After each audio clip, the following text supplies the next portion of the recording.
ہر انسان اپنی زبان کے پیچھے چھپا ہوا ہے، اگر اسے سمجھنا ہے تو اسے بولنے دو۔ پہلے خود ویسا بن کے دکھاؤ جیسا آپ دنیا کو دیکھنا چاہتے ہو۔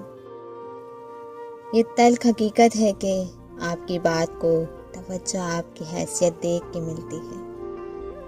لوگ عجیب ہوتے ہیں، غلطی ثابت ہونے پر معافی نہیں مانگتے، رابطے توڑ دیتے ہیں۔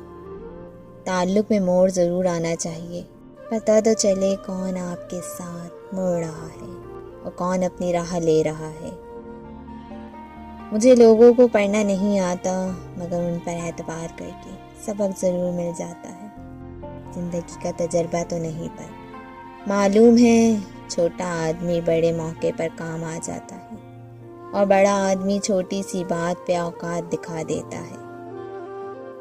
مشکل وقت میں دلاسا دینے والا شخص کوئی اجنبی کیوں نہ ہو دل میں اتر جاتا ہے، اور مشکل وقت میں ساتھ چھوڑنے والا شخص اپنا ہی کیوں نہ ہو دل سے اتر جاتا ہے۔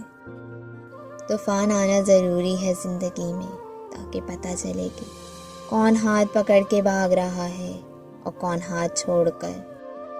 اگر ہم یہ کہنے کے بجائے دیواروں کے بھی کان ہوتے ہیں، یہ کہنا شروع کر دیں کہ فرشتوں کے ہاتھ میں بھی قلم ہے، تو لوگوں سے زیادہ اللہ کی فکر ہو جائے گی۔ جب تک آپ چپ رہتے ہیں لوگ بے وقوف بناتے ہیں، جب جواب دیتے ہیں تو برے بنا دیتے ہیں۔ کچھ لوگ ہمارا فائدہ اٹھا کر بھی ایسے پیش آتے ہیں جیسے ہمارا فائدہ اٹھا کر بھی ہم پر احسان کر رہے ہیں۔ خود غرض لوگ سائے کی طرح ہوتے ہیں جو روشنی میں تو نظر نہیں آتے مگر اندھیرے میں غائب ہو جاتے ہیں۔ لوگ عجیب ہوتے ہیں، غلطی ثابت ہونے پہ رابطے توڑ دیتے ہیں۔